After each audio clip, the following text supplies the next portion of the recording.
Hello, welcome to the 21st of July 2016. And we're doing a video. It's a Q&A with me. I am X-Man2. And my friend, Straight Chillin'. Subscribe to him on Snapchat. How did you spell it? STR8CHILLNG. Yeah, that. Subscribe to him, and he's going to play the part of the audience for the Q&A. So, yeah, I've recently done my announcement video on Snapchat. I'm not actually going to announce it properly on Facebook. I'm just going to throw a link to the Snapchat and the YouTube video. So, yeah, awkward. So yeah, what are the questions I've been getting other than, are you serious? Because yes, I'm serious. I guess as part of the audience is do you feel like society, for where you are currently, do you reckon that they'll accept it? Yeah, surprisingly I've been getting a lot of support. Everybody I've told has actually said, are you serious? And then I've been like, yes. And they've been like, well, do what makes you happy, man, 2016 and all of that. And I'm like, okay, sure. Yeah. It's been surprisingly supportive. I told HR at work and they were like, are you serious? And I was like, yes. They were like, oh, cool, okay, that's fine. You still have to abide by the dress code. No hoodies, even in the women's dress code. And I'm like, okay, I don't wear hoodies now. I wear the same thing every day. But yeah, I'm looking forward to some new wardrobe.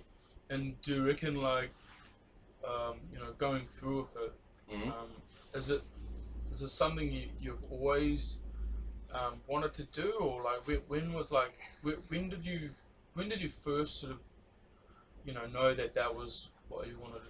Right, so I kind of knew from a young age. I remember being 14 and sort of, playing a little bit of dress up behind closed doors. But when I'd sort of bring it up hypothetically with my parents, yeah, my dad would be very anti that, not under my roof and all of that. And yeah, very discouraging. And so that kind of stayed behind closed doors, because anytime I sort of would start to let it out, it seemed that the world wasn't quite ready. People would get in the way and say, that's not right, you have to be who you are. And it's like, well, I'm trying to do that. Why are you... I also wanted to ask that on that. Do you reckon, because of maybe your dad's expectations from his past, do you think that it's going to hinder your relationship? I really hope not. I think it'll just take a bit of time to get over it. I've been mentioning it on and off since about 14, and every time it was a bit begrudging, but I think he's got it somewhere in the back of his mind that, I'm going to be his child regardless. He'll take some time probably, it'll probably be awkward for a while too, because he always kind of wanted a manly son to begin with. He'd always be trying to get me to do, sailing and football, and I was just never into that sort of stuff. I liked going on the computer and shopping and the internet, and oh man, have you seen cartoons? Oh, they were great. And Dad's like, my father won this sailing trophy. Look at it. And he's got this giant sailing trophy. It's got all these little things on it, plaques, little shields. Yeah. And each one's engraved with a name and a year. And he goes, look right here, 1993.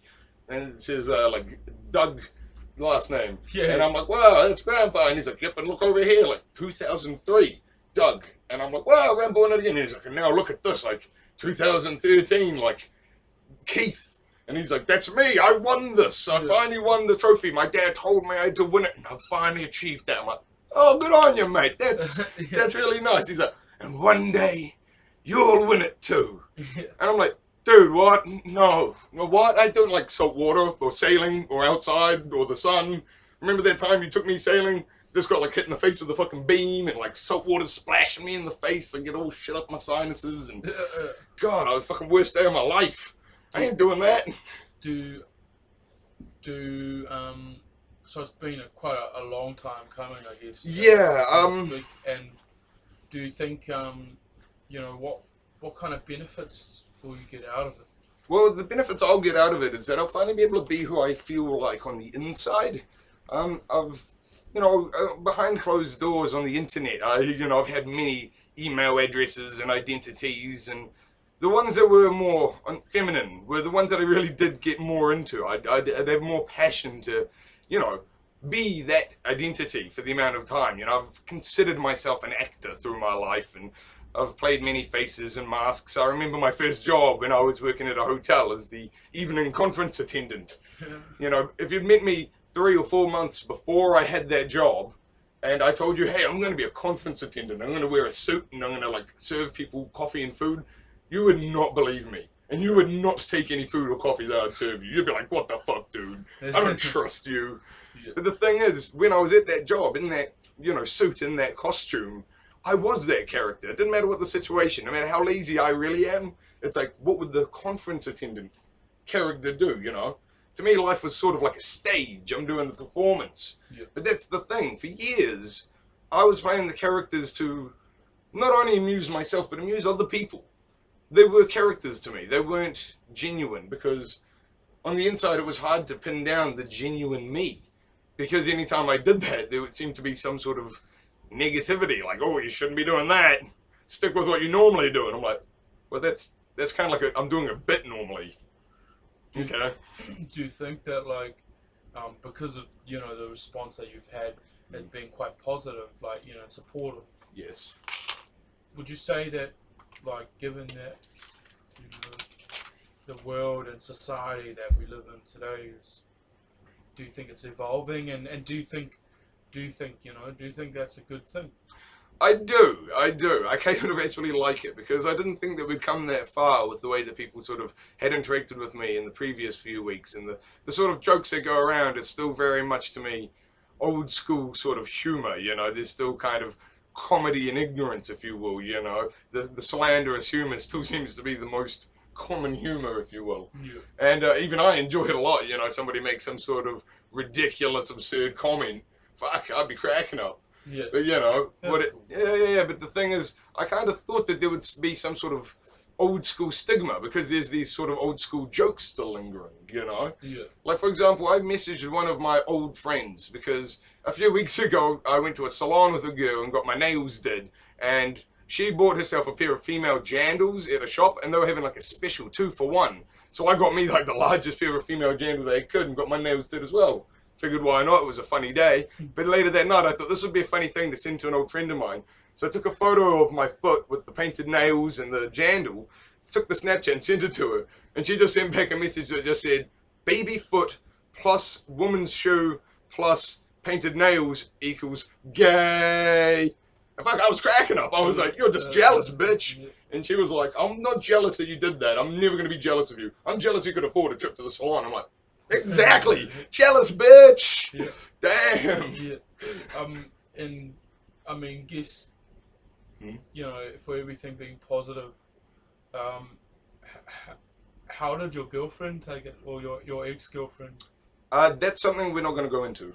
Okay, that's fine. It was positive. Okay. But she's just an anonymous person. She always avoided cameras and footage, which is why in the previous 2 years, very little was actually uploaded to the IMX Man 2 account.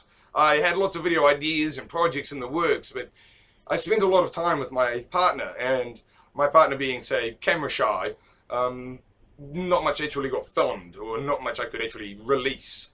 So yeah, if you go on the IMX Man 2 page, you'll see like the IMX Man 2 archive playlist with all the old IMX Man 2 shit from the past. If you look at like the dates and times on that and compare it to what I've been uploading recently, there's a large gap, a large lull in the history of IMX Man 2.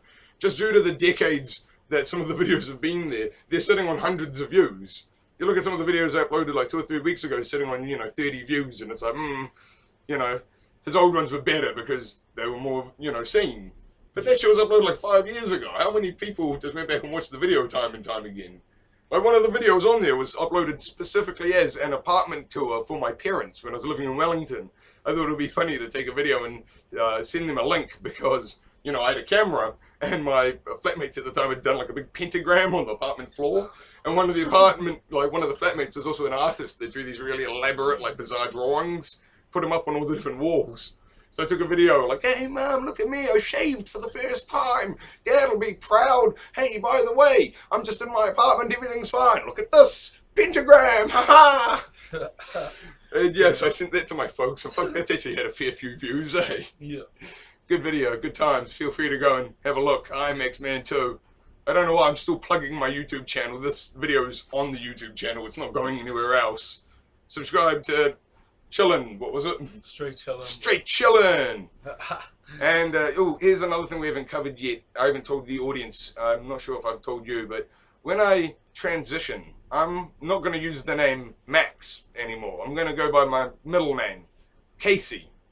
So I just wanted to throw that information out there into the fucking mist as well, because some of the viewers will find that of some interest or relevance. But you know, when I uploaded that Snapchat, I can already imagine everybody on the list, because I had to scroll through my list to see who was actually, you know, on the list.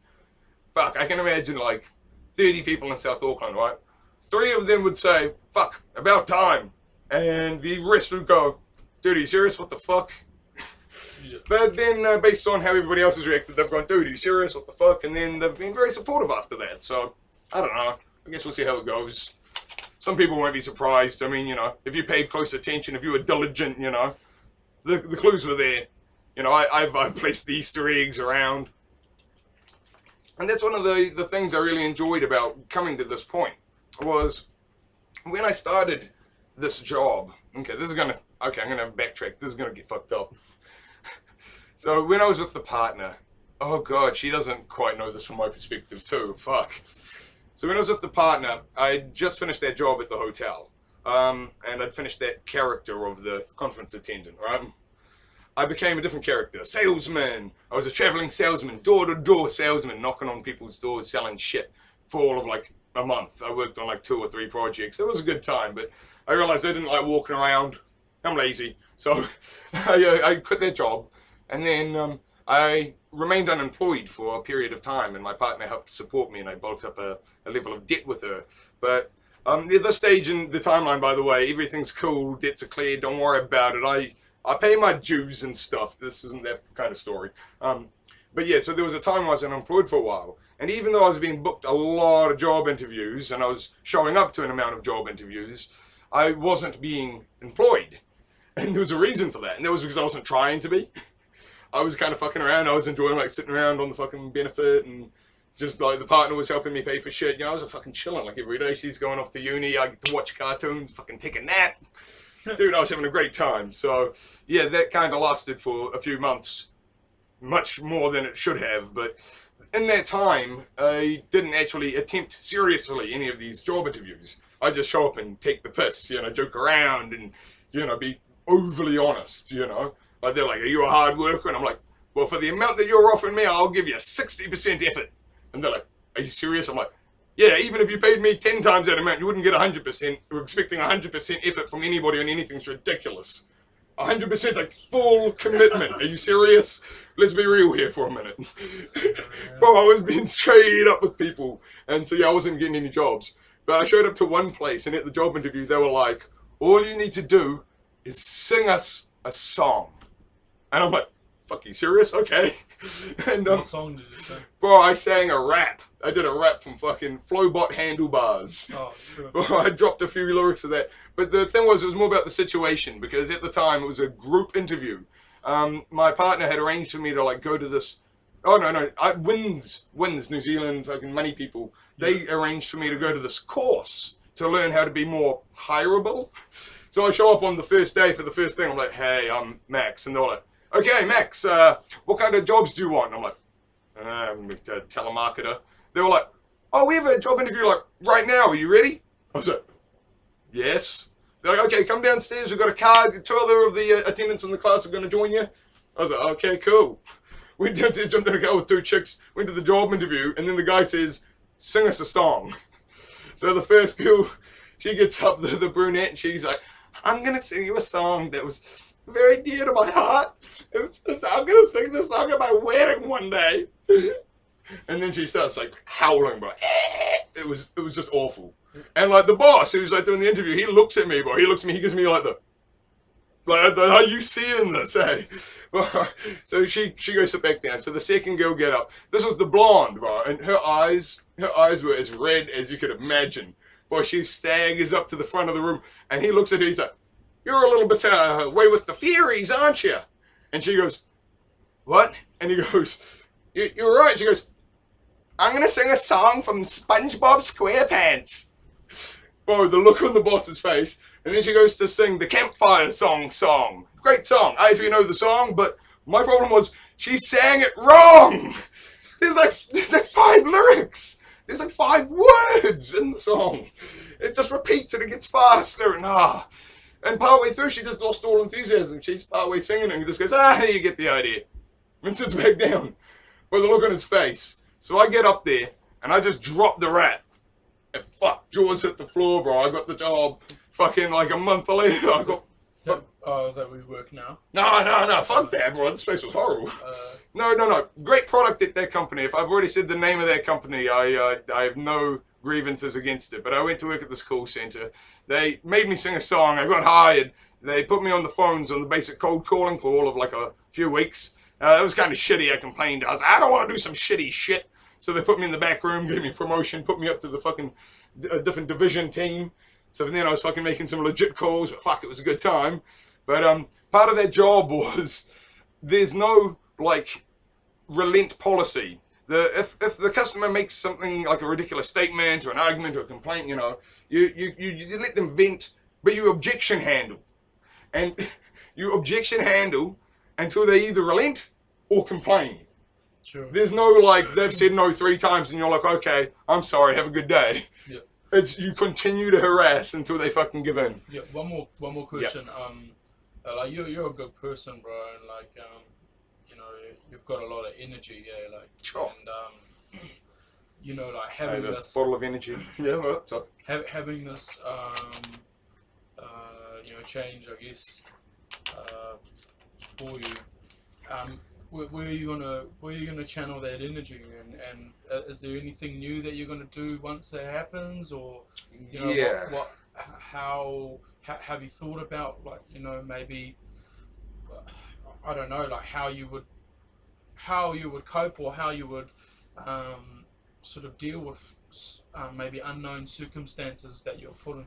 Well, I feel like now you've asked 2 questions. There's the what would you do in unknown Yeah. circumstances, and there's the how am I going to channel my energy. Yeah, that's right. I'll do the first question, channel the energy.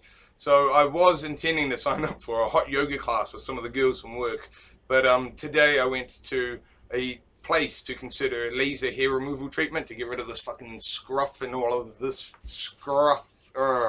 So yeah, they said that if I'm getting the laser treatments, I can't have any extra heat applied to my body a day before or a day after the laser treatment. So for example, if I was to be lasered on a Thursday, I wouldn't be able to do the hot yoga on a Wednesday or on the Friday. So I'm not quite sure how that's going to work out, but I'm still seriously considering joining up for the hot yoga with the girls. I'm also, channeling the energy, like if you mean like my creative energy, I will still have some level of a YouTube, I will still have some level of an online presence. Whether I continue with the I Am Max Man 2 channel or whether I Am Max Man 2 dies with Max, I haven't yet found out or decided.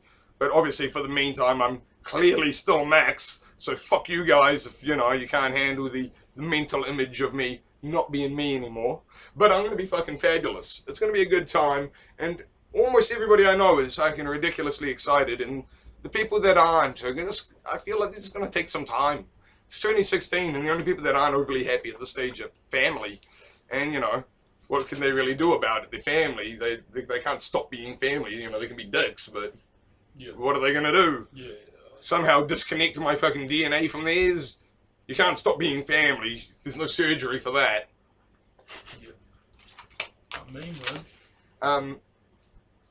I was having a quick little rant about my jobs. Can I try and wrap that one up? Yep. Right, so I had that job at that call centre, but I quit that after a while because I got feeling bad in my soul with all of the harassing the customers, I recall one customer where I called them up and they were like, I'm at a funeral, disconnect this call. And I was still like, I understand, I'm sorry to hear that, but I need to tell you about this product.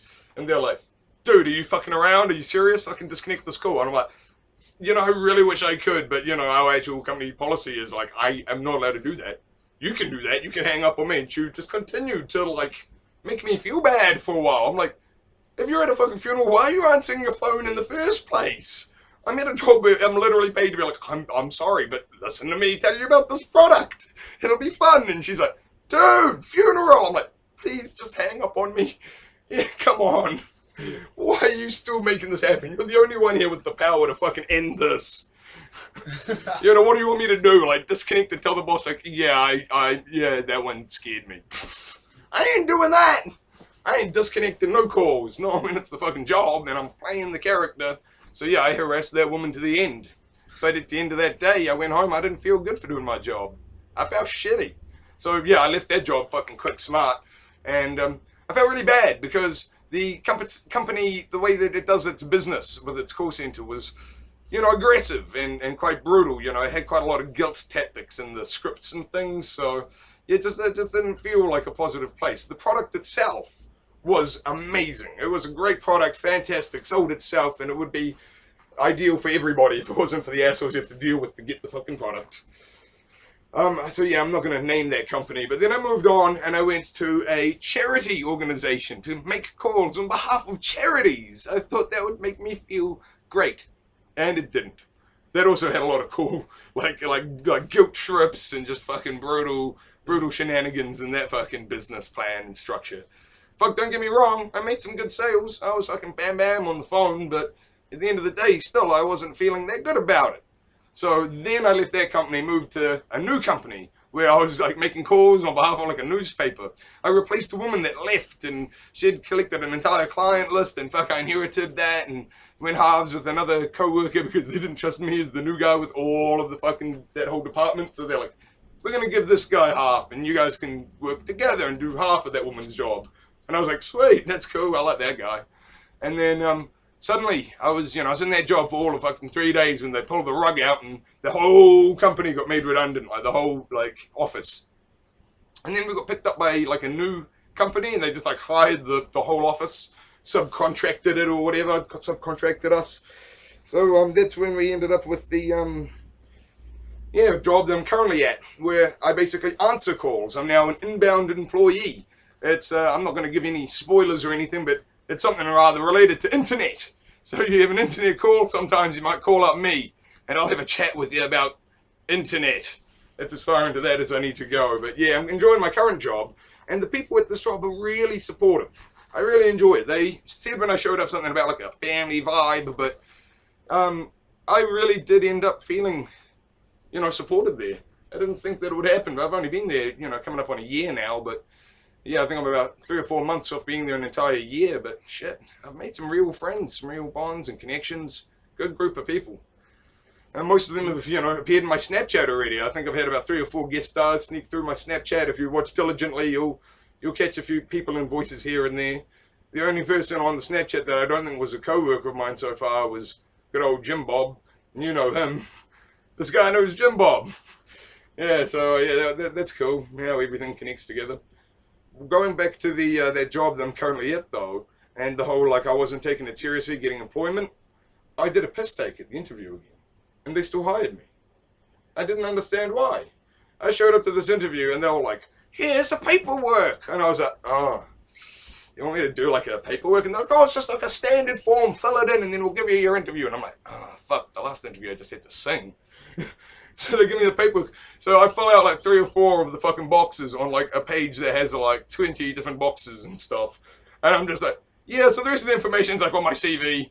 And they're like, oh, okay. And the only boxes I filled out was like one that says like allergies. I'm like, nah. And one that says like, do you have any upcoming holidays or vacations scheduled that may affect your appearing to work? And this was, by the way, like October when I was signing up for the job in the first place. So I wrote on it, because my birthday's in July, I wrote, I do not work on my birthday. And I wrote the exact date and I was like, I won't be coming to work that day. It was almost a year later, And I did that at the job interview. That's like one of the only bits I wrote out. And when he looks at that and he says it to me, he's like, you're not going to work on your birthday? I'm like, nope. And he's like, this is like a year away. I'm like, dude, what? Sure. It's every year, man. What are you on about? Yeah. And he was having a bit of a giggle. And right at the end of the interview, though, he says to me, so I'll let you know, we're having a lot of people interviewing for this position, and, you don't actually have the best CV. What makes you think we would hire you above, say, somebody more qualified? And I looked at him dead serious. I went, because I'm really funny. And I got up and I just walked out. Fuck it if you didn't call me like 2 hours later, like, yeah, okay, you got the job. I'm like, are you serious? That wasn't even like me actually trying to be funny. That was me doing like a piss take interview again.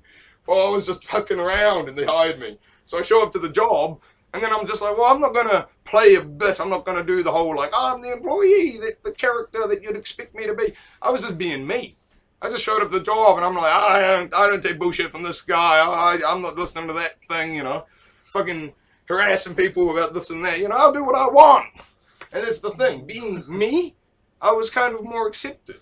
And so I had these people that knew me.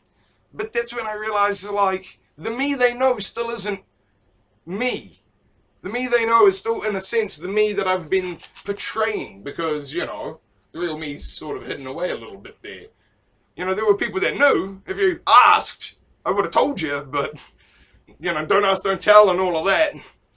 But I mean, it's 2016, so I'm guessing don't ask, don't tell's out the window. Put it up on the internet! Everybody watching this is a victim of, they didn't ask, but fuck, they're seeing it now. Wait for it. I can't wait for somebody to hard cut for me now to fucking me in a year. Welcome back to the video in a year. I'll be good, bro. I mean, yeah, any other questions and stuff? No, that's pretty much all. That's pretty much all. Pretty well wrapped up in a bow. So I intend to be done with that by October. Yes, I'm serious. Support me, or you are, you know, stuck in the past, I guess. Welcome to 2016, motherfuckers. Yeah, so I guess we'll wrap up there. Thanks for watching. Subscribe to me, and I don't know, I'll update you guys again soon with more stuff about, you know, whether or not the YouTube's continuing or where we're going to end up next. The future's somewhat uncertain, but the only certainty is... bye.